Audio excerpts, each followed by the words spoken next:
Okay, hi, my name is Kirsten MacLeod. It's been really interesting listening to everyone's discussions today. And it's always one of the challenges when you're at the end to ensure, without knowing what the other presentations are, that actually what you've written and what you're going to talk about tails in nicely with the previous speakers. So I'm pleased to say I think I'll pass that one. I have spent the last 10 years helping organisations of all different shapes, sizes, geographical locations diversify their workforce. 10 years ago, nobody really cared very much, but I cared enormously, and actually the organisation I work for also cared enormously. And this just really sparked a light for me that there was a great opportunity to help improve opportunities for people who are perhaps underrepresented in organisations, and that's people from all different backgrounds, gender, race, disability, education, socioeconomic background, the whole lot. And really, I've just continued doing that over the last 10 years, as well as broadening out some of the other work I've been doing in diversity. So if we begin, let's have a quick look at the agenda. I hope today that some of the things on here, some of you may well already be doing, and some of them, many of you may be doing, and others, it hopefully will just give you some ideas of things that maybe you could start with. And as Layla and Scott have both said, this is not about doing everything at once. It's not about something you can just find a solution to. It takes quite a lot of time. It's complex. But if you make some form of commitment to actually starting to improve the way you go about your hiring or looking at your diversity internally, that's an amazing start, because you've got to start somewhere. So please don't be put off if you look at this and see lots of things that feel onerous or that only a large organisation would look at. Take from it what is useful to you in relation to the size of winery producer that you are. Okay. All right, so what I'd like to look at today is starting by what diversity can look like in your workplace. And we've already had some discussion about this, and Sam and Ruth have picked up on this. So we'll touch on it a little bit further. How you can start to attract more diverse candidates, looking at things like your job description, making sure it's inclusive. How can you create a diverse shortlist of candidates to interview? I've touched on unconscious bias here, and I think recruitment is one of the areas that unconscious bias really comes to the forefront. So I've put a little bit in here about it. There's a lot that's been written, and there are many training courses and the likes you can do, but it really does hit hard when you're looking at your recruitment processes. Creating your inclusive interviews, creating an inclusive workplace. Again, we've had some good discussions today already about what that might look like, and then how you can measure your success. Okay. So what can diversity look like in my workplace? What I want to say at the outset, and there has been lots of, you will have seen this in the press, companies, organisations, large and small, talking about quotas. Diversity for me is not about quotas. Your recruitment process is not about improving quotas for the number of women you've got or the number of people of colour you've got within your organisation. It is fundamentally about creating opportunities to look at more diverse candidates that you can consider on your shortlist that you may have the opportunity to hire, but fundamentally you also have to hire the best person for the job. So I just want to say that at the outset, because that's often something that is, there's a lot of pushback from individuals when it comes to talking about diversity and it all being about quotas. So that's not the way to look at it. Okay, next please. This again has been talked about, but for me, diversity is about recognising the differences you have in people, how organisations are different to each other, with different learned experiences and perspectives. It's almost the opposite to groupthink, which has been blamed for many things, including the financial crash of 2009, where a number of the large financial services companies, boards and executive boards, were made up of all white men. For me, diversity is also about representing your organisation in light of what your customers look like. And again, we've talked about that in detail. It comes in many different shapes and forms. Some are visible, some are invisible. And as I touched on, it's about hiring the best person of the role and being open to differences. Okay, next please. So there are varying characteristics for creating a diverse workplace. Now, some of these are under the 9 protected characteristics under the Equality Act, and others are areas of diversity that can bring much more richness to it. And looking at Layla's wheel, which again, I also thought was absolutely super, there are a number of these are tied into that wheel. So diversity isn't just about those protected characteristics, it's about a range of different diverse backgrounds that people will come for, or characteristics that they have. So things that people often focus on initially are around gender, because they're more high profile. Again, if I go back 10 years when I first started to talk to people about diversity, all they cared about, because it was easy for them, and gosh, you've got to start somewhere, so I'm not being critical, was let's start with gender. Gender's easy for us to deal with because we can visibly see whether somebody is a woman or a man. As diversity evolved and the recruitment process diversity evolved, people started to focus more on race and colour, again, because it was visible. And it was very easy to see when you interviewed people, how you may have been increasing the number of people within your organisations that looked different. You then come to the other characteristics that actually can be a lot harder to find out about. And you certainly can't go about your recruitment process by asking people before you select them whether they have any of these characteristics. But some of them you can glean from looking at people's CVs. And we'll go on and talk about some of the things you can do to help create more diversity. And some of those, by doing that, you would remove some of these characteristics that you might be able to spot in a CV. But some of the things I think that are grossly under considered are things like sector. So I'd be a very wealthy person if I was paid £1 for every time I have a conversation with somebody about taking somebody that's from a different sector. Somebody that's bringing different experiences from the different environment they've worked in, or working with customers in a different way. And I look at it in a very sort of pragmatic way. So your finance person, presumably it doesn't matter what sector they come from, as long as they're just really good at adding up and can actually make your numbers work for you. And I appreciate that in some of your roles, it will be vital for you to have people who've got sector experience. But when you look at it harder and think really objectively about it, and you're trying to open up the different kinds of people that come and work for you, they're really good questions to challenge yourself on, to open your mind to looking at different people. Okay, I think they are the main ones. Okay, so how do I start to attract different people? When hiring, it's good to ask yourself some really simple questions to challenge some of these areas. So I've touched on, does your finance person need to come from this sector? If they can add up, well, probably not. Do I really need an outgoing, strong communicator for all of my roles? And if I did, and people can naturally be, sometimes naturally more attracted to those that have a stronger communication style, what do I miss out on? Do I miss out on actually hiring people with some more neurodiversity into my business?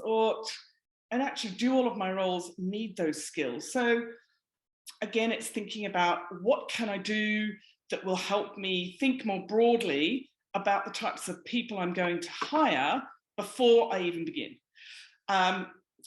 Creating an inclusive job description. Now that may seem quite straightforward, but we'll go on and look at some examples of where job descriptions can look not, I guess, more traditional than more inclusive and friendly, I would say.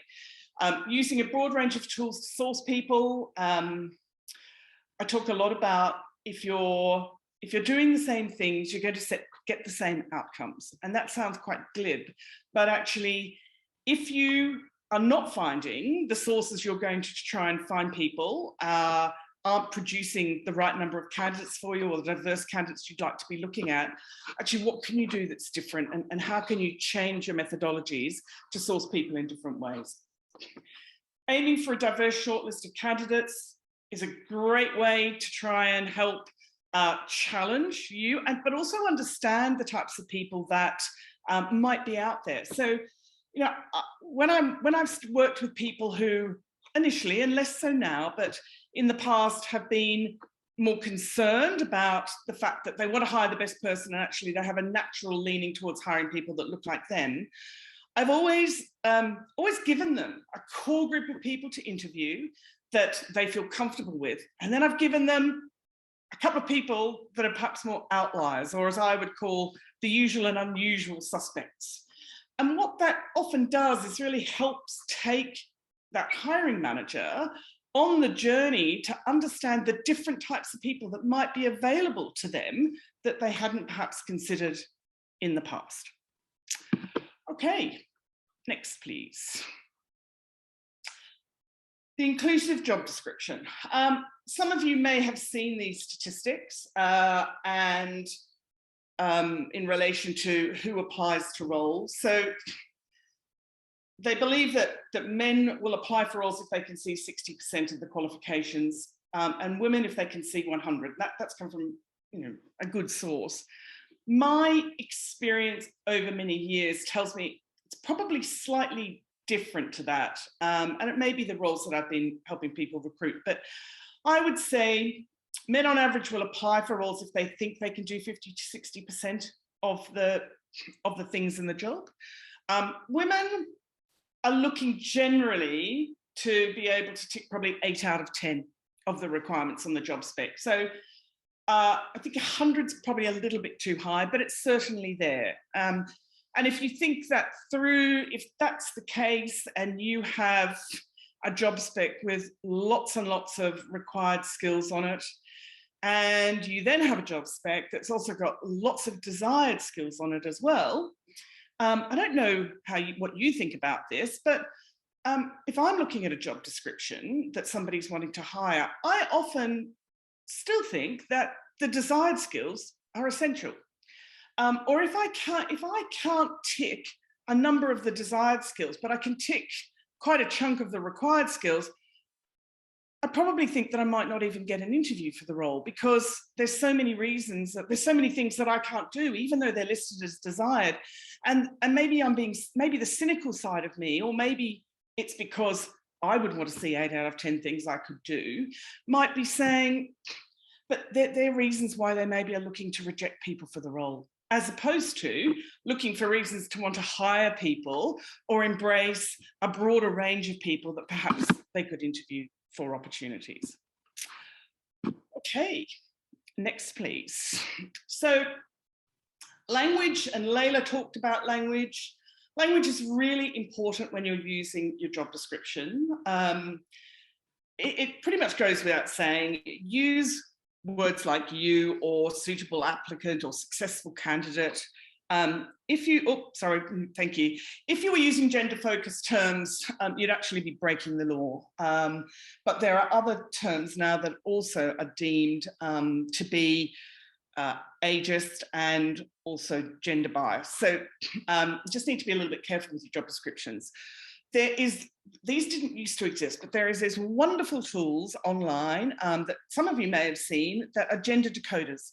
And what they do is you put your job description in to this online, and it'll flag up terms that are biased and are considered to be masculine or feminine.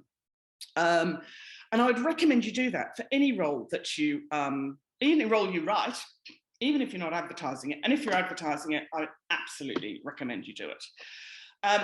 Terms like energetic and dynamic are considered to be young. There's less chance of people putting in words, in my experience, that might suggest they wanted to hire an older person, unless somebody was bold enough to write and they require 30 years of experience, which would automatically suggest that somebody perhaps needs to be older. But there isn't a decoder for this, but it's just thinking about, there are lists online, thinking about words that actually help you create or are flags for age. Okay, next. So these are some of the words that I pulled out of the decoder just to help you. And you might be surprised by some of these, that they are considered to be more female or male focused. Now, the male candidate is going to be less concerned about the female coded words. And again, going back to the experience of 50 to 60% of the qualifications on the job spec that somebody's doing, the male candidate is more likely to apply for. The female candidate is much more sensitive to actually what they will and won't apply to. And there are many reasons for that, but I think fundamentally it's just more challenging. So you have to, so how can you make it more inclusive for people? Some of these words, understanding and connected, I wouldn't necessarily automatically have thought that that was a female coded word, but that is what they are deemed to be. So hopefully that gives you a bit of a feel for why it's a great thing to do that. One of the things in my experience when I have been hiring people, and again, looking to find more diverse candidates, when I have been approaching female candidates for roles, it's always taken me much longer to actually be able to connect with them. If I'm contacting somebody about a role directly, maybe I'm using LinkedIn or some other tool to try and approach somebody, I can probably get through to most male candidates after a couple of goes. I would say to get through to female candidates, it's probably taking me 4 to 5 attempts. And I would say the same for people from other diverse backgrounds. People of colour, if you're not seen as authentic, and thankfully I was working for an organisation that was very authentic about the diversity, with so many organisations now wanting to improve their diversity, they'll just ignore any kind of approaches because they just feel that it's being done to help increase the quotas of diverse candidates on the shortlist. So it's a complex, recruitment is quite complex when it comes to diversity. Okay, next please. So sourcing your diverse people. So we've looked at your inclusive job description. So now we need to turn that into an inclusive job advertisement if you're putting it out to advertise. I also think it's really important to consider the different avenues you're going to use to try and source your people. So, as I said earlier, if the ones you've been using aren't producing the right number of candidates, then try some more, try some new ones. There's definitely a trial and error situation, and what you might find for some roles, you might need to try on a number of different job sites, and they might be successful for one role and unsuccessful for the other. So it's just trialing different methods. Recruitment companies, sure, come at a cost, but sometimes you may, if you really feel that this particular type of role, and I would say in your more sort of back office type roles, your finance, your sales and marketing, anyone in IT, anyone in HR, you may feel that that should be a role where you should be seeing more diverse candidates. You know, you might take the opportunity to say, actually, I am prepared to spend some money with a recruitment company to try and find the right people. Make sure that they do present to you a diverse group of people. And that wouldn't be an unusual request these days. I think most recruitment companies are being asked for that. Whether they will deliver it to you is another question, but that can be a useful tool to help drive some more diversity into the types of candidates you might be able to see. Lindsay's touched on colleges, but actually some of the sixth form colleges for education can be a source. The job centre, I've sometimes considered people to look at, because again, for maybe some of the roles that you will take somebody who's coming from a different background, that can be a good source. Advertising on your own website is a terrific way to try and find people. Now, I appreciate that most of you won't have tabs like that, or but maybe you could build it in, and it sort of almost doesn't matter whether you're small and you're just looking for people to come and help you pick, or maybe you're looking for someone to help you on a short-term or part-time basis. It also gives you an opportunity for people to help share it, because it's somewhere that's easy and it talks about you. That's just perhaps something to think about if you haven't got that on your website. Work patterns are really important. When you're thinking about your advertisement and your job description, again, a good question to ask yourself, it sort of falls in line with, do I need somebody who's got this experience, or should I be challenging myself to actually asking more questions about what this person should look like? Does this role need to be a 9-to-5 role? Can this role be a compressed hours role? Could somebody do this role over 3 days instead of 4? Could it be part-time? Could I have somebody working from home?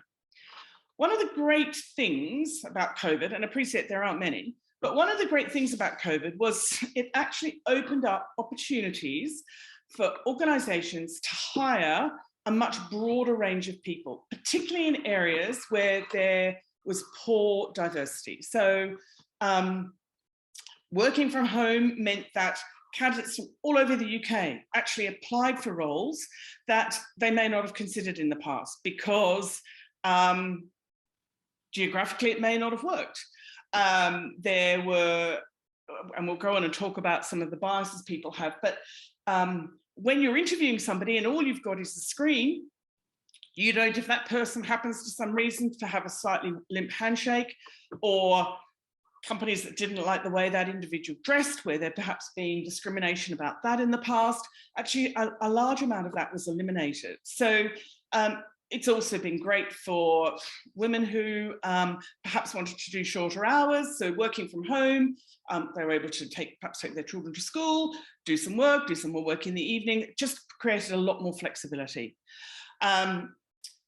And finally, you'll have lots of speculative CVs from the past and from referrals, and we'll go on and talk about some of the pitfalls with those, but hold on to them, put them in it, store them somewhere. You might find when you're going out to hire somebody, particularly if it's somebody that you look at and think, gosh, they could be really interesting for us, or they've got some diversity about them that's interesting, and you might follow back with them. The number of people that I've approached or have come and applied to a role for me that weren't right for that role, but actually I've gone back to in a couple of years' time, is quite incredible. So particularly if they were a really interesting candidate for me. Okay, next please. This is just an example of some of the adverts. Now, this is sort of quite old school and new school. If you look at the one on the left, that's a really traditional style advertisement. The one on the right, I just think is just so much more warm and welcoming and inclusive, because it's suggesting, this sort of makes me tend to think it's written by an organization that really care about their people. And that style will make it appear more friendly and welcoming to a broader group of people. Okay. I've just listed some of the places you could advertise. There are many. Some of these will create local, where you're able to source people that are local. I mean, Indeed do a great job of that. At Facebook, you can really focus on your internal and people that are close by to you. But actually in some of these roles, when you're looking for more diversity, it needs to be a bit more than local. And you may find that there are people who are relocating, people whose lives are changing, that might apply to your role. So, broaden keep your sources wide, and you may find that you just happen to end up with some more diverse candidates. Okay, next please. So creating a diverse shortlist of candidates, they are, I would say here, start by trying to focus on your skills. Look, it's not always that easy, but there are tools you can use to do that. But it helps really focus on actually why are you wanting to interview these people. There are tools that you can use which can blind all your CVs to help remove any unconscious discrimination, predominantly around bias on age, names, gender, education, ethnic background, religion, whatever your deal may be. I had a client who was obsessed with education. There was no reason for it. It was just a bias that he had, and I worked with him quite closely, and we'd had a very open conversation with it.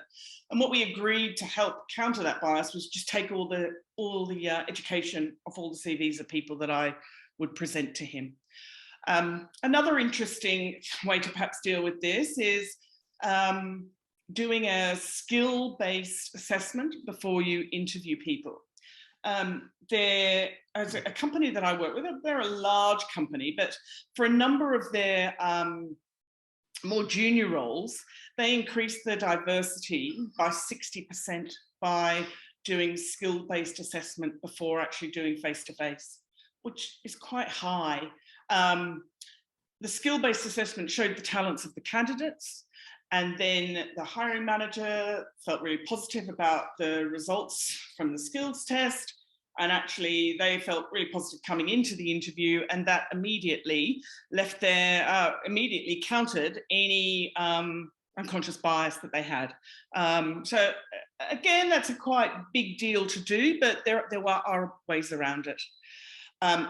Understanding how unconscious bias can impact CV shortlisting is quite major. We'll come on to talk about that in a moment.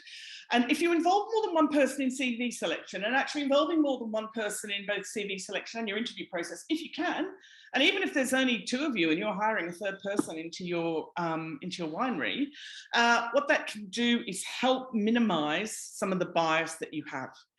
And as I said earlier, take a chance on a couple of outliers. Interview some candidates that you think look like they could be fantastic for your role, but also interview a couple that look different. Okay, next please. Unconscious bias it's something that we all have. It's driven around the life experiences that we have had as individuals, and that creates for us ways of thinking and views that we have that we often don't realize.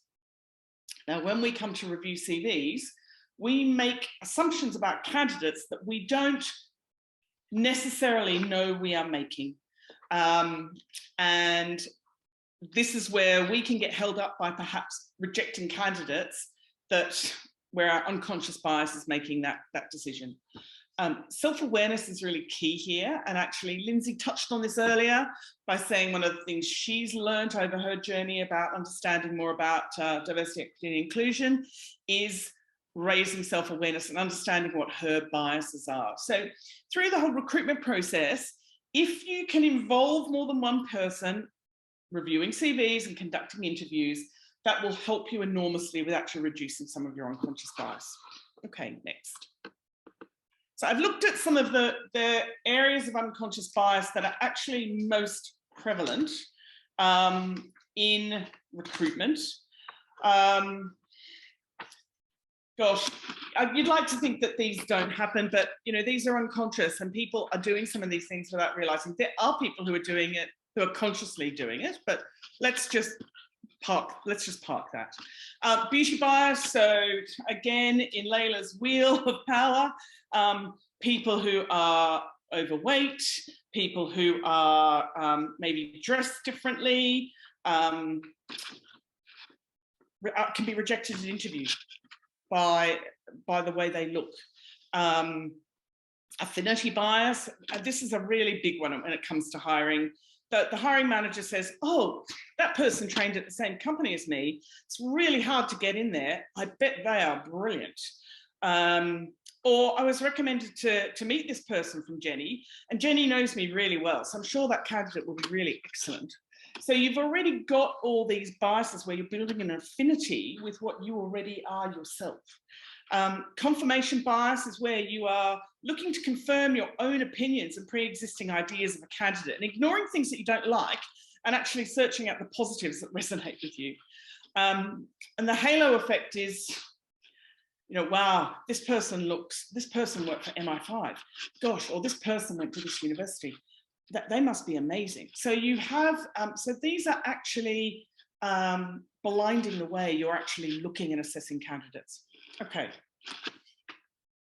next please. I've just given you a couple of examples here which hope you will help illustrate that. So that halo effect, which I've talked about, the confirmation bias. This is a really interesting one.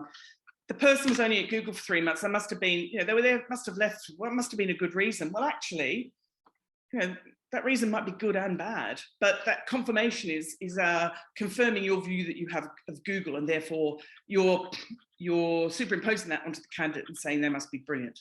Next, please. The affinity bias and the stereotype bias, these are quite similar. These are again driven by education. Oh, they're hard to compete, they're hard to get in with, they must be great. Or my manager went to that university, and so they'll think they're the strongest candidate, so I definitely need to interview them. So just some examples. Next, please. Okay, the interview process. Next, please, Joanne. So creating an inclusive interview process, fair and equal, assessing candidates in the same way, making sure that you're then able to measure them in the same way. If you're asking candidates different questions at different times, how are you actually able to ever line them up and say, this person has the skills required that we need, this person has the attributes we need, because actually your process is all over the place. Having a couple of people interviewing candidates, if they're different as possible, that would be great. If you have a female candidate that you're interviewing, it's really helpful to have a female interviewer. Women are much more likely to be discriminated on the way they dress, their makeup, the way they walk, than male candidates. Again, it's unconscious, but it's worth considering when you're interviewing people. Check your unconscious bias before you start. Gosh, diversity and inclusion equity is all about being open. So have those open conversations. Try and identify yourself what your unconscious biases might be, or look at the CVs collectively if 2 of you are interviewing them, and just check that you're not making comments or halo affecting or affinity biasing the candidates that you're looking at. Be really realistic about what you need, and don't get waylaid by other things that actually are just interesting about a candidate, but aren't necessary to do the role. And finally, a really friendly, easygoing style will help you be much more attractive to more diverse range of candidates than an old school style of interviewing that used to be quite hard and cold, and candidates would walk out of their interviews and actually have no idea how they got on. So, a bit more humanity about the way you go about interviewing people is really valuable. Okay, next, please. And then finally, it's all great to be able to hire more diverse candidates, but if you don't have or aren't starting to think about what an inclusive workplace might look like, you'll find that they don't stay. And again, there are many, many examples of larger organizations who have gone out and wanted to hire more women, more people of color, more people of different sexual orientation, and on and on and on. And they tend to join and they last for a year, maybe a little bit longer, and then they leave because they just feel that their voices aren't being heard. They don't fit in. The culture doesn't enable them to feel that they can speak up and that they can influence. And that's really sad, but it is just a fact of life. So the inclusivity and diversity are just so intertwined that I cannot please do not underestimate the importance of actually looking at both in tandem. Embracing people who've come from different backgrounds. Layla's talked about this, Scott's talked about it. How can you foster more collaboration? How can you create environments where people's voices are heard and where people are coming to work and they're bringing themselves, they're bringing them as they are into the work environment, and that they feel that they can share. Consider the use of pronouns, certainly on emails, and where you're communicating with people in relation to recruitment or arranging interviews. That's a great thing, and will also shows your commitment to diversity and inclusion. And finally, it just takes time. So be patient. It's a long road to travel. Scott's talked about how long it has taken to get to where they are. It's steps, day by day by day. And I think it's really important to actually try and create some kind of benchmark so that you're able to see where you're being successful. Okay, next, please. And this is really my final slide. And I know that people sometimes have really mixed views on this, but I think it's really helpful if you can understand what you look like now. And it doesn't matter if you're 2 or if you're 10 or if you're 30 people, but actually, what do you look like now? And what kind of diversity do you have? Could you consider surveying your people, obviously anonymously, to understand what diversity characteristics they may have? And if you store that information securely and you come back to it in a year's time, hopefully you're able to start seeing where your success is coming from, and that your road to improving your DEI is actually coming along in a way that perhaps maybe you consciously didn't realize, or it's crept up on you, or maybe you look at it and go, gosh, I really thought we might have done a bit more in the last year, but that's okay, it takes time. Let's just keep on going. And finally, as your culture becomes more inclusive, you'll find more people are much more willing to be open and share information. And I had a really good conversation with Sam about this. It grows itself. So if you're surveying your people and you don't get very much to begin with, that's okay, because it's different and it's perhaps uncomfortable. They're not used to it. But as your journey grows and you bring more diverse people in and your culture becomes more open and people feel they can be heard more, you'll find that it becomes richer and actually you get a lot more information. But, being able to measure your success is a wonderful thing. And it'll make not just you, but actually all the people who work for you feel really good. Okay, and that's it. Thank you very much, everybody. Thank you, Kirsten, for your presentation. We have a few questions. We'll start with, how do you try and ensure that an individual feels they've been hired or promoted on merit and not to meet D&I quotas? So it's not easy. I think if you've got, but fundamentally, if you have a really robust route to promotion that is around skills and also around attributes and behaviors, you're able to look at why that person might have been promoted as opposed to somebody else. That is my best answer to that. There are examples where undoubtedly people are promoted into roles to help improve quotas. It does exist. And actually it creates some really negative feelings, particularly around the white male community in some of the larger organizations, because they at times begin to feel that opportunities aren't there for them.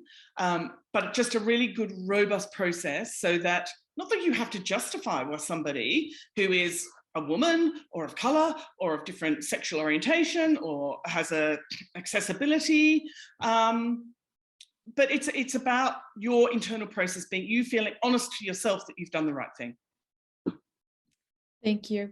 And what about, so I believe the next question we'll look at things a little bit on the other side. So maybe I'll restart because one of the questions we had coming in the chat was that sometimes someone may not be the best person for the job, but however, having the right environment and opportunity, they could become the best person for the job. So it's a lot about how the company sees the potential in someone and really can nurture and foster their development within the company. Being this considered, in your opinion, giving people an opportunity should also be considered? Absolutely, absolutely. I did a piece of work for a client who, they wanted diversity. It was in a particular area that was very, very poorly represented by women. And their shortlist ended up with 4 men and 1 lady. And the female candidate was actually the least experienced, but she was the person they hired. And they hired her knowing that she had all these other fantastic attributes that they thought would be really valuable to their organization. And they recognized she would need some more training and some more mentoring and support. And that's what they provided for her. And she's gone on to be an absolutely fantastic employee for them. So it's not just hiring the right person for the role, isn't just looking at someone's CV going, okay, I've assessed all the people I'm interviewing and A, B, and C gets the highest marks on their skill set, but it's also looking at actually what other attributes have they got. And by being open as to the types of people you're looking at rather than really closed, that gives you a chance to actually hire more people like that you think could, with a bit more support, be absolutely brilliant for your organization. Thank you. It's also about the long-term vision, right? Because when you hire someone, it shouldn't be for a short period of time. You're really, the company should invest as much in their employers on their employees as the employees invest their time in the company. It's a two-way street. So I think looking at it from on a long-term perspective is crucial when it comes to recruitment. Mm. And I think I was talking to Ruth about this. They the admin role that they've hired a few times and actually been able to move that person into other roles. And that's just a really good example. You know, it's an entry point type role, but actually the people have done really well and they've been able to do more for them, and those people's careers have sort of evolved. So you know, it is about what can these people that are right for you bring to you long term. Thank you. So going back to the question I was going to ask before this one, we can also have the other way around and have someone who's overqualified.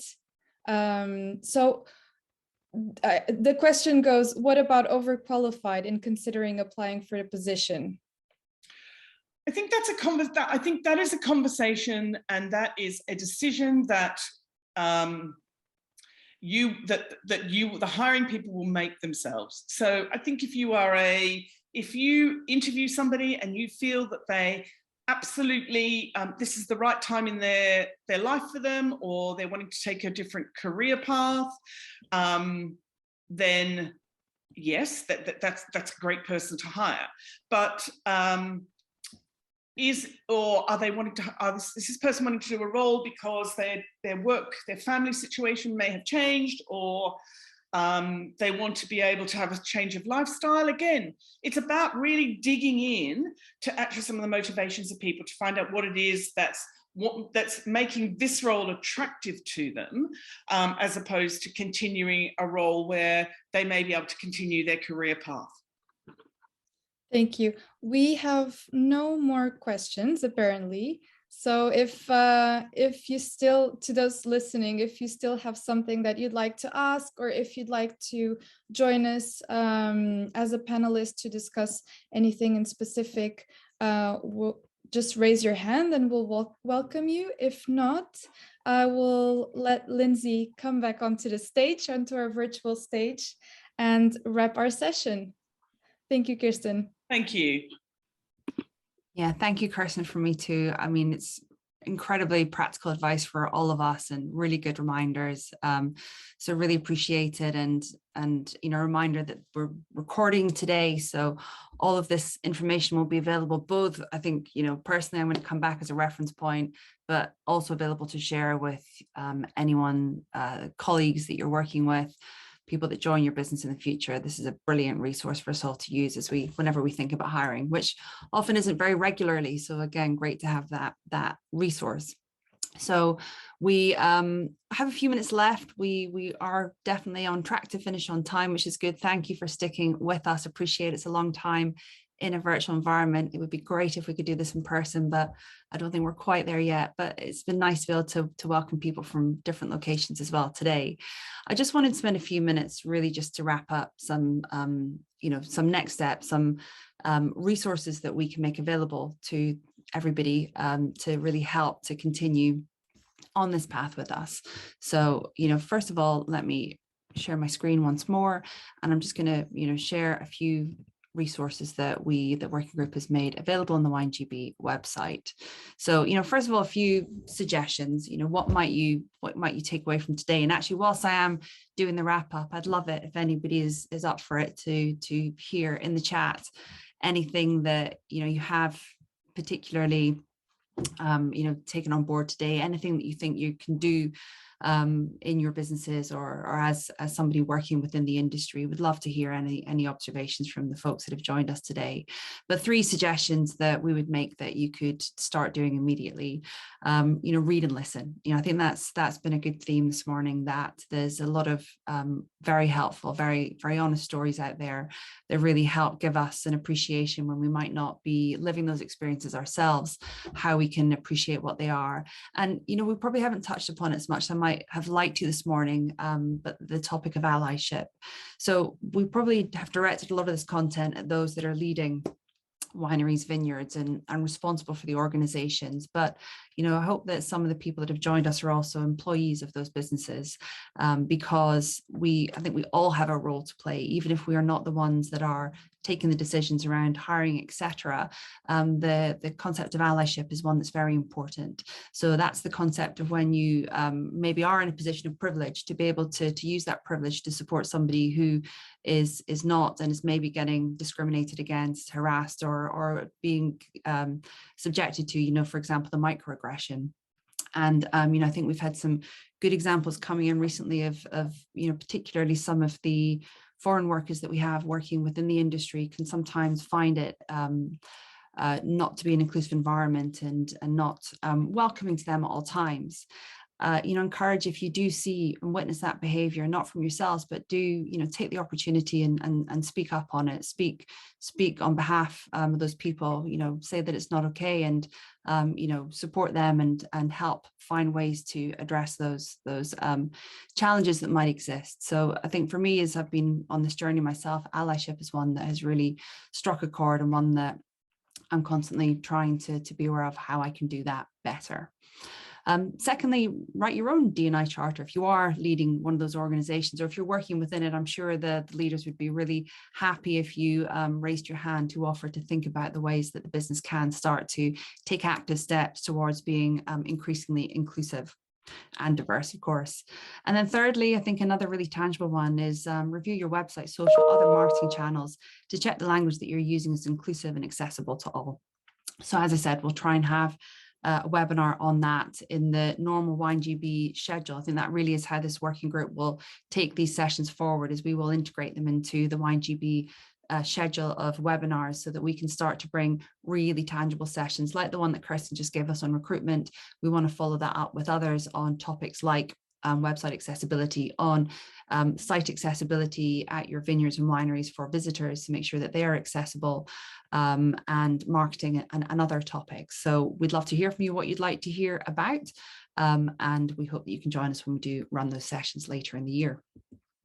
So the resources that we have set up a Facebook group. We wanted to make sure that there was a place where we could have a dialogue and a discussion, and Facebook for now is the place that really makes that possible for us. So, and I've put the links on the wrong pages, but you get where it goes. So the Facebook link's on the right with the picture and the other way around. But yeah, please do join us in that Facebook group. Come in and add yourself as a member and come and have the discussion with us. Let's use it as a place to share ideas, to share resources, to share links to articles that are really helpful for us. That can be an ongoing active dialogue. Secondly, on the WineGB website, there's a page loaded which has the resources added to it. So it gives the background of our mission statement, it gives the charter that we produced last year, and also the beginning of the guides that we've started to produce. So giving you some quick teasers of what those guides look like. 2 have been produced so far, and a huge thanks to Alicia and Tamsin within the working group that have produced these guides. So we've got a guide on creating inclusive marketing, some really helpful, practical, tangible advice that Alicia's led. And then Tamsin has produced diversity in recruitment. Again, just some really practical, tangible advice. So these are both available as PDFs on the website. And you let us know if you can't access them. Happy to email these over to anybody as well. Appreciate we've got some non-WineGB members on today as well. So very happy to share these and make these available. We're going to continue to produce these and do share them with other individuals in your organizations. A quick note of who the working group is there, so you know who to speak to if you're interested in hearing any more, learning more. And also an invite to, you know, put yourself forward for the working group. You know, we'd love to extend it. We would love to have more of the WineGB members getting involved. You can join and take on an activity, be responsible for producing a new working guide, an event, you know, some website content, some videos. We want to both be working to support our members internally, but also be trying to support WineGB externally, and starting to make sure that we are communicating really proactively externally as well, to make sure that we are welcoming everybody in to come and visit and get to know our industry. So if you're interested in joining the working group, feel free to write to myself or Joanna. Happy to chat to you a bit more about that offline. So those were really the next steps. But, you know, like I said, we'd love to know if there's any, you know, key insights and observations. We're going to send out a feedback form, so we'd love to hear from you offline as well. But any final thoughts anyone would like to share today would be welcomed. I mean, I'll just kind of share a couple from my own perspective from this morning. I really found it a good reminder, particularly in Layla's session, to think about using pronouns and the English idioms. And in fact, Joanna and I have been sort of texting some logistical questions to one another this morning, and she caught me doing one which she just didn't understand and had to Google, and I realized that I'm very guilty of it all the time. So really good constant reminder just to, you know, be aware of these things, and to continue and share with each other that we are maybe not always thinking that through. So, you know, I've personally taken a lot of it from today, and I hope that you have too. We would love to hear from you, so please do, you know, get in touch and let us know. And otherwise, I think we've probably done with the questions and the comments, so it's time for us to draw it to a close. So the final tremendous thank you to particularly all of the panelists who've taken the time out of their Thursday morning and joined us. And for me, to Joanna, an enormous thank you, who has just been the driving force behind getting this together, and we couldn't have done it without her. So an enormous thank you, and thanks so much to you all for taking the time. And we look forward to seeing you at the next webinar. Enjoy the rest of your Thursdays.